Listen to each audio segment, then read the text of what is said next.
अच्छी और सच्ची खबरों में सबसे पहले बात करेंगे साइक्लोन बिपरजॉय की। अरब सागर में साइक्लोन के बनने के बाद से अब ये धीरे धीरे आगे बढ़ रहा है। इसको लेकर मौसम विभाग का कहना है कि चक्रवाती तूफान कल सुबह तक भीषण चक्रवाती तूफान में तब्दील हो सकता है और शुक्रवार शाम तक इसके प्रचंड रूप लेने की संभावना है, जिसका सीधा असर केरल, कर्नाटक के तटों और लक्षद्वीप, मालदीव के इलाके में देखने को मिलेगा। साइक्लोन के खतरे को देखते हुए मछुआरों को तट पर लौटने की सलाह दे दी गई है। बड़ी बात यह है कि उत्तरी हिंद महासागर में 3 हफ्तों के भीतर ये दूसरा साइक्लोन बना है, जिसकी चाल पर मौसम वैज्ञानिक लगातार नजर बनाए हुए हैं और इससे निपटने के लिए एजेंसियों को भी अलर्ट कर दिया गया है।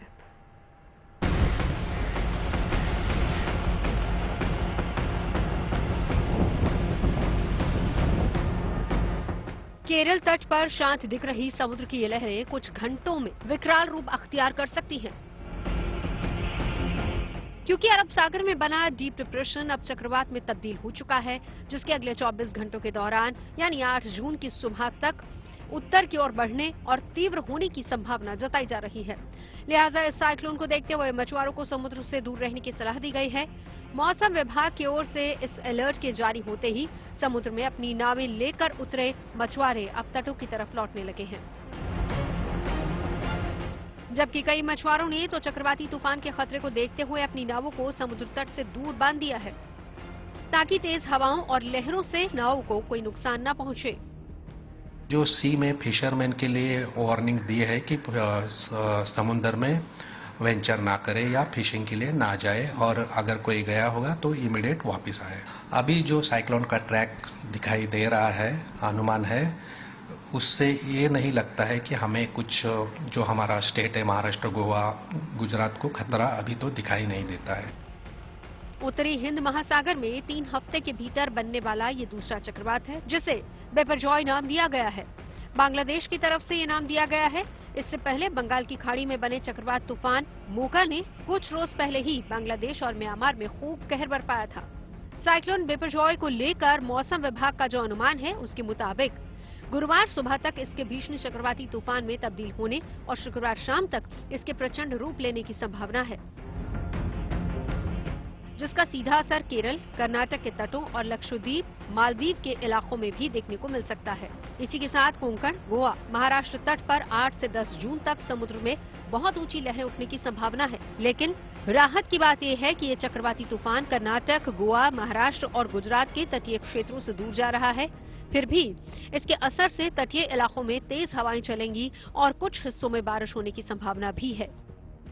मुंबई और कोंकण के कई इलाकों में भारी बारिश होने की संभावना जताई गई है और ये भारी बारिश 7 जून से लेकर 12 जून तक हो सकती है। इसका सबसे बड़ा कारण है चक्रवात बिपरजॉय, जो कि दक्षिण पूर्व अरब सागर के ऊपर एक गंभीर चक्रवात बन चुका है। अगले 12 घंटे में के दौरान भीषण चक्रवात तूफान जो है वो उठ सकता है और इन राज्यों के आसपास से गुजर सकता है। एहतियात के तौर पर इन राज्यों में समुद्र किनारे बसे शहरों में सरकारी एजेंसियों को अलर्ट कर दिया गया है, ताकि अगर तेज हवाओं और भारी बारिश से हालात बिगड़ते हैं तो लोगों तक फौरन मदद पहुंचाई जा सके।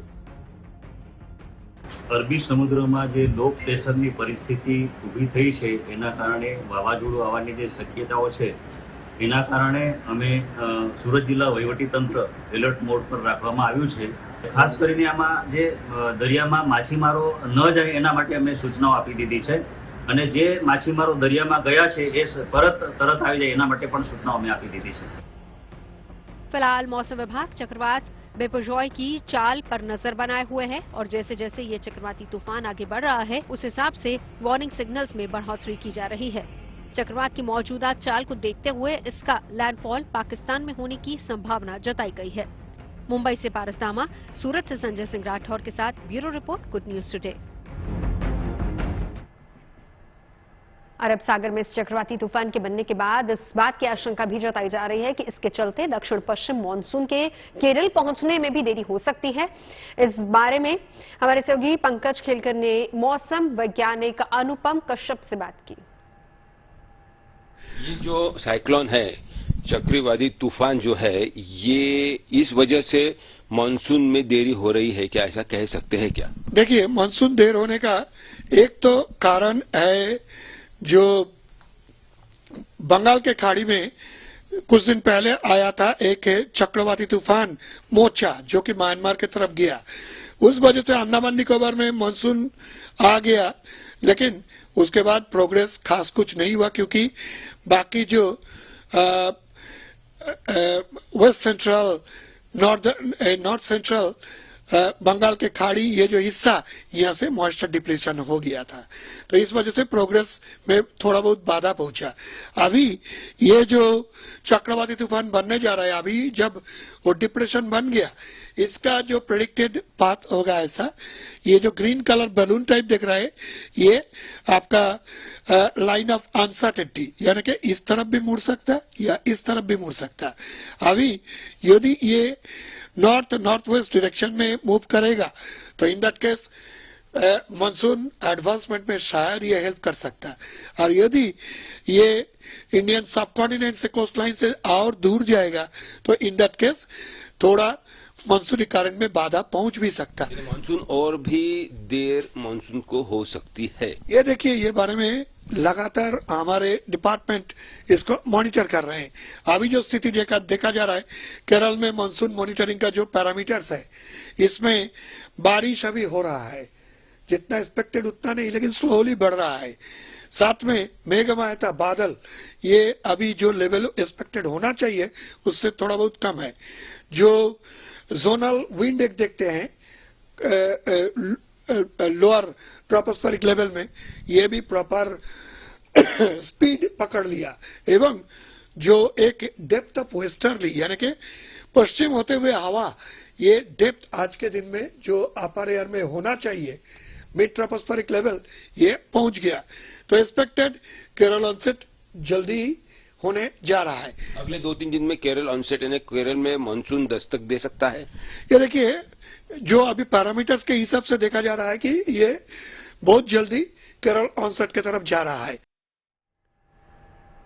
चलिए आगे बढ़ते हैं, बात करेंगे देश का नाम रोशन करने वाली बेटी महाश्वेता घोष की, जिन्होंने मैराथन ऑफ सैंड में क्वालिफाई करके इतिहास रच दिया है। 44 साल की महाश्वेता घोष हिंदुस्तान की पहली महिला हैं जिन्होंने सहारा के रेगिस्तान में होने वाली दुनिया की सबसे कठिन मैराथन में अपनी कामयाबी का परचम लहराया। 256 किलोमीटर की इस मैराथन को महाश्वेता घोष ने कैसे पूरा किया, देखिए जरा।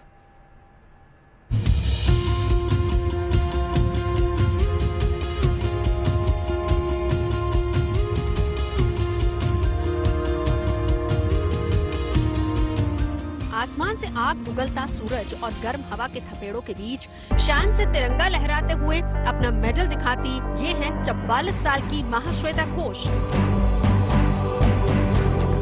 जो देश की पहली ऐसी महिला बन गई है जिन्होंने दुनिया की सबसे कठिन मानी जाने वाली मैराथन में देश को रिप्रेजेंट किया है। सहारा के रेगिस्तान में 256 किलोमीटर की ये मैराथन आम मैराथन के मुकाबले काफी चुनौतियों भरी है, लेकिन महाश्वेता की तैयारी और बुलंद हौसलों के बूते उन्होंने इसे 7 दिन के भीतर सफलतापूर्वक पूरा कर लिया। भारत की पहली महिला जिन्होंने मैराथन ऑफ सेंस में क्वालिफाई किया है, उनका नाम है महाश्वेता घोष। उन्होंने भारत को रिप्रेजेंट किया और इसके साथ ही वो पहली ऐसी महिला बन गई जो इस मैराथन में क्वालिफाई कर पाई है और भारत का नाम दुनिया भर में रोशन कर पाई है। मैराथन ऑफ सैंड में शामिल होने वाले कंटेस्टेंट को अकेले रहना होता है और अपना सामान से भरा बैग भी अपनी पीठ पर लाद कर चलना होता है। इस मैराथन में रोजाना एक टारगेट सेट होता है जिसे पूरा नहीं करने पर कंटेस्टेंट डिस्क्वालीफाई कर दिया जाता है। मगर महाश्वेता इन तमाम चुनौतियों को पार कर अब इतिहास रच चुकी हैं।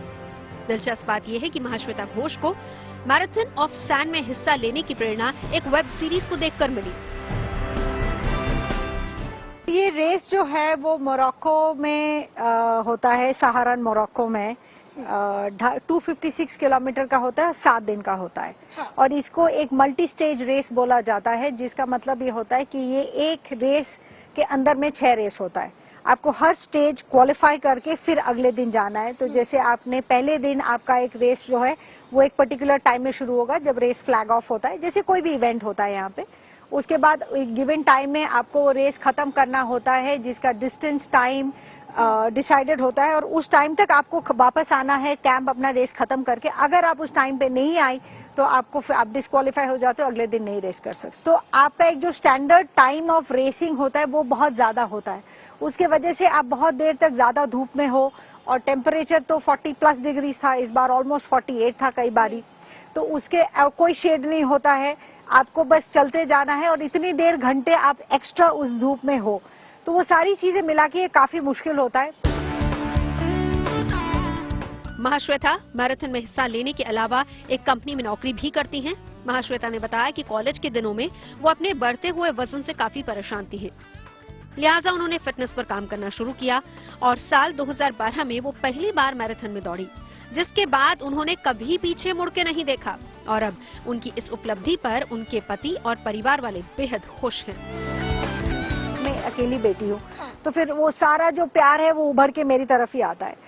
तो बट उन दोनों ने मतलब आई थिंक पापा ज्यादा वोकली अपसेट होते थे, मॉम उतना नहीं, मॉम थोड़ा ऐसे बोलती थी अच्छा थोड़ा सा खाओगी, मैं बोलती थी नहीं नहीं खाना है।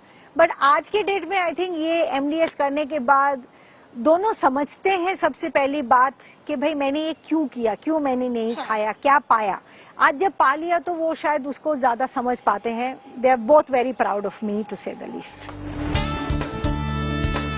नौकरी और मैराथन साथ साथ चलती रहे, इसके लिए उन्होंने अपना टाइम टेबल सेट किया, जिसकी शुरुआत सुबह 4 बजे से होती थी और वो रात 10 बजे सोती थी।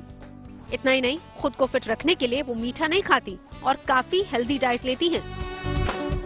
मेरा ये है कि भाई don't do it when it is too late. अगर आपको डायबिटीज हो गया फिर सडनली उठ के कुछ करने लग जाते हो, फिर आप डायबिटीज अंडू नहीं कर सकते हो, उसको होने से रोको। और उसका तरीका एक ही है कि भाई गेट टू फिटनेस, और कोई रास्ता नहीं है हमारे पास, और कोई शॉर्टकट भी नहीं है अनफॉर्चुनेटली। मुश्किल है, ये नहीं कह रही हूँ कि मुश्किल नहीं है, बट अगर थोड़ा सा आप पेशेंट रहोगे, थोड़ा सा रिजिलियंट रहोगे, एक रूटीन बना लो अपने आप को, एक अवार्ड सिस्टम बना लो कि अगर मैं 3 महीना जिम गई तो मैं अपने आप को ये दूंगी या ये दूंगा, और वर्क टुवर्ड्स इट। देखो कितना आसान होगा करना।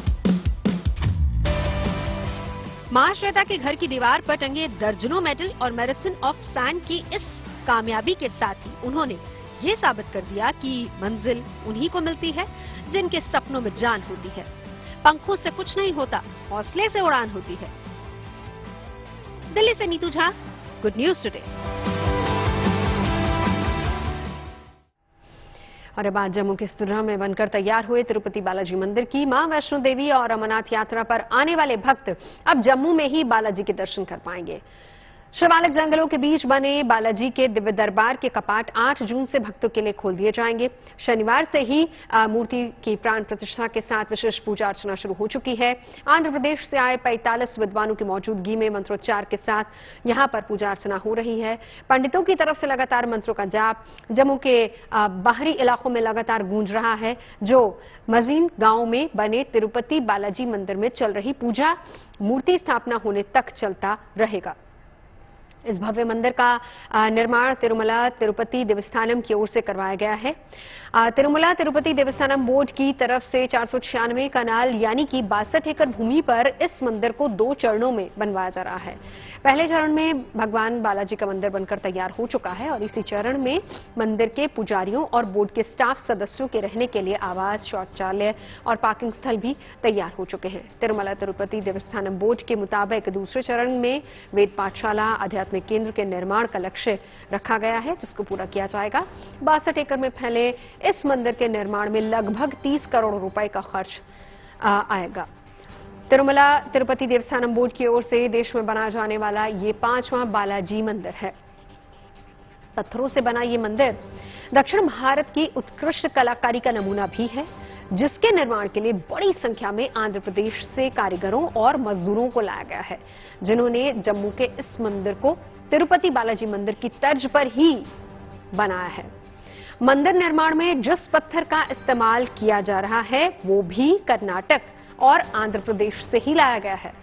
मुख्य मंदिर में स्थापित की जाने वाली भगवान वेंकटेश्वर की मूर्ति विशेष तौर पर आंध्र प्रदेश से ही लाई गई है, जिसकी वजह से भगवान तिरुपति को देख श्रद्धालुओं को यही अनुभव होगा कि वो तिरुपति में विराजमान भगवान वेंकटेश्वर के दर्शन ही कर रहे हैं।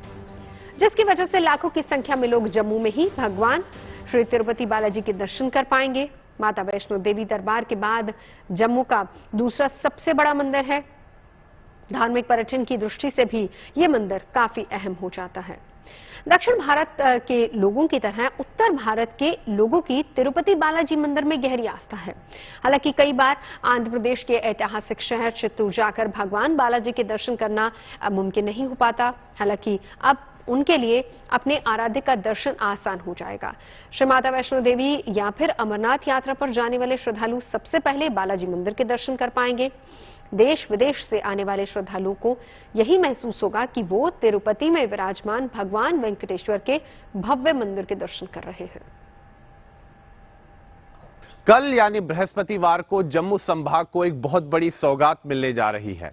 जम्मू कश्मीर के उपराज्यपाल मनोज सिन्हा विधिवत तौर पर जम्मू में तिरुपति बालाजी मंदिर का उद्घाटन करेंगे और इस मंदिर के कपाट श्रद्धालुओं के लिए खोले जाएंगे। श्रद्धालु भगवान वेंकटेश्वर के दर्शन कल से कर पाएंगे। यह ऐसा छठा मंदिर है आंध्र प्रदेश के बाहर जिसका निर्माण तिरुमाला तिरुपति देवस्थानम ने किया है। इस मंदिर को बनाने के लिए जो भूमि थी वो जम्मू कश्मीर प्रशासन ने उपलब्ध करवाई लीज पर और इस मंदिर का निर्माण तिरुमाला तिरुपति देवस्थानम ने किया है। इस मंदिर को बनाने में 30 करोड़ से अधिक जो है धनराशि लगी है और इस मंदिर को बनाने के लिए खास तौर पर आंध्र प्रदेश से कारीगर लाए गए थे और उन्हें बड़े ही परिश्रम और मेहनत के साथ इस मंदिर को भव्य रूप दिया है। और श्रद्धालु अब काफी व्याकुल हैं, काफी उत्साहित हैं क्योंकि अब वो भगवान वेंकटेश्वर के दर्शन यहां जम्मू में कर पाएंगे। और ऐसा माना जा रहा है कि इस मंदिर के बन जाने के बाद अब जम्मू शहर में पर्यटन को बहुत ज्यादा बढ़ावा मिलेगा क्योंकि लाखों की संख्या में जो प्रतिवर्ष श्रद्धालु माता वैष्णो देवी के दर्शनों के लिए आते हैं वो अब जम्मू शहर भी आएंगे, वो भगवान बालाजी के दर्शनों के लिए भी आएंगे। तो जम्मू शहर के लिए बहुत अच्छी खबर है और साथ ही में जम्मू कश्मीर के जो पड़ोसी राज्य हैं जैसे पंजाब, हरियाणा, उत्तर प्रदेश, वहां पर भी जो श्रद्धालु हैं जो कि तिरुपति नहीं जा सकते हैं क्योंकि आंध्र प्रदेश तक दूरी काफी ज्यादा है, समय भी लगता है, तो अब जम्मू शहर वो आ सकते हैं और यहां पर भगवान बालाजी के दर्शन कर सकते हैं। तो ये एक बहुत अच्छी खबर है स्वामी वेंकटेश्वर के भक्तों के लिए, भगवान वेंकटेश्वर के भक्तों के लिए।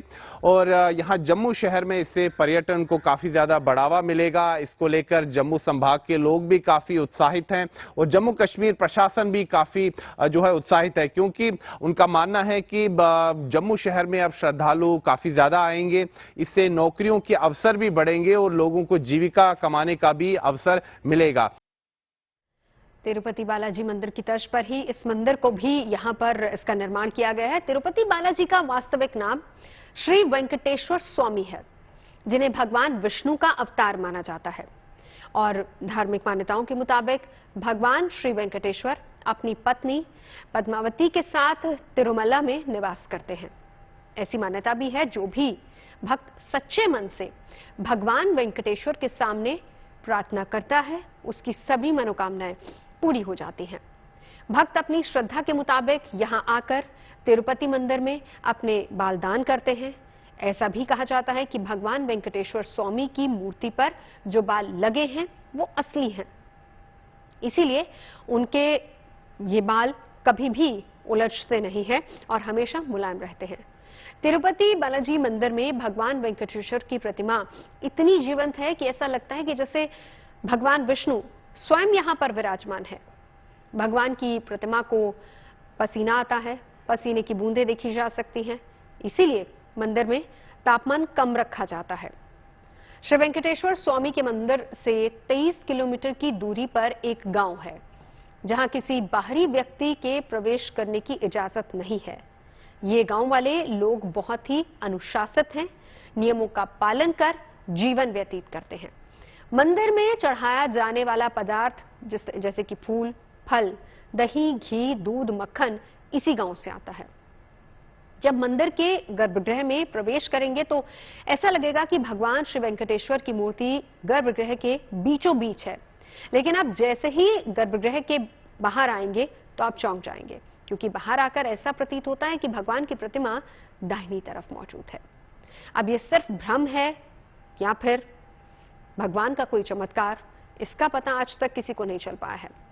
ऐसी ही मान्यता है कि भगवान के इस रूप में मां लक्ष्मी भी समाहित हैं, जिसकी वजह से श्री वेंकटेश्वर स्वामी को स्त्री और पुरुष दोनों के वस्त्र पहनाने की परंपरा भी है।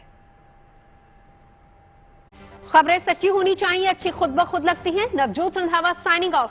आप सुनते रहिए गुड न्यूज और देखते रहिए गुड न्यूज टुडे।